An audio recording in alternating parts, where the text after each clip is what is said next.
Viva পরীক্ষায় এক মেয়েকে প্রশ্ন করা হলো, আপনি লাইফে কয়টা রিলেশন করেছেন? প্রশ্নটির জবাবে মেয়েটি মুচকি হেসে বলল, এ প্রশ্নটির জবাব একমাত্র আমার বাবাই দিতে পারবে, আর তাই আমি আমার বাবাকে ফোন দিতে চাই। সবাই মেয়েটির এমন উত্তর শুনে খুব বেশি অবাক হয়ে গেল। সবার মধ্য থেকে একজন লোক হঠাৎ বলে উঠল, জি সমস্যা নেই, আপনি আপনার বাবাকেই ফোন দিতে পারেন। মেয়েটি অতঃপর তার বাবাকে ফোন দিল, জিজ্ঞাসা করলো, বাবা আমি লাইফে কয়টা রিলেশন করেছি? ফোনের ওপাশ থেকে বাবা বলে উঠল, মা একটাও না। মেয়েটির বাবার কথা শুনে সবাই একজন আরেকজনের পানে চেয়ে রইল। ঠিক তখনই বড় স্যার মেয়েটির হাত থেকে ফোনটা নিয়ে মেয়েটির বাবাকে বলে উঠল, আপনি কিভাবে শিওর যে আপনার মেয়ে লাইফে কোনো রিলেশন করেনি?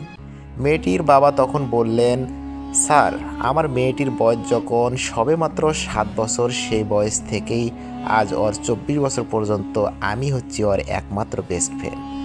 আমি কখনো আমার মেয়েকে বলিনি যে মা আমার এই কাজটি পছন্দ নয়, বা এই কাজটি যদি তুমি ভুল করো তাহলে আমার থেকে খারাপ আর কেউ হবে না, বা কখনোই আমি এরূপ আচরণ করিনি। বিধেয় আমার মেয়ে কোনো সংকোচ ছাড়াই সব কিছু আমাকে বলতো।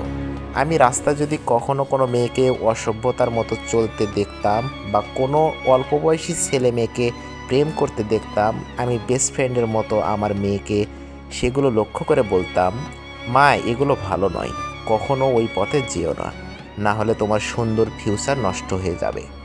আমার এখনও মনে আছে, আমার মেয়ে প্রথম যখন প্রেমের প্রস্তাব পায় তখন আমার মেয়ে সবে মাত্র ক্লাস 8-এ পড়ে।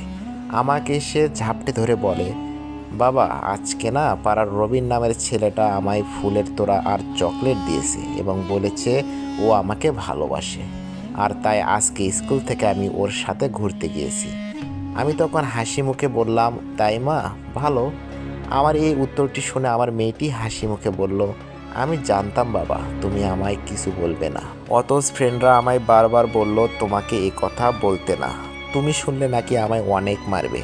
কিন্তু আমি বলেছি না, আমার বাবা এমন নয়, আর উনি শুধু আমার বাবাই নয়, আমার বেস্ট ফ্রেন্ড।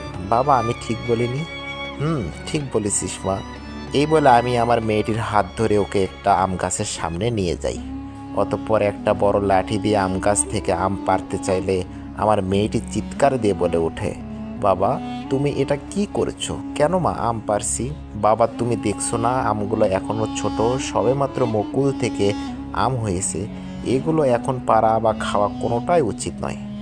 আমার মেয়ের এ কথা শুনে আমি আমার মেয়েটির হাত ধরে বললাম, মা এমন কথা যদি আমি তোকে বলি, আমি যদি বলি এখন এসব প্রেম ভালোবাসা করা উচিত নয়, কারণ তুই এখনও ছোট, তুই কি মানবি?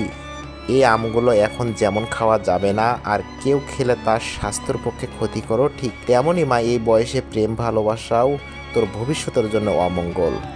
এই বলে আমি চলে আসলাম। সেদিন থেকে ক্লাস 10 অবধি আমার মেয়ে সবসময় আমার এই কথাটি মনে রেখে জীবন পথে চলছে।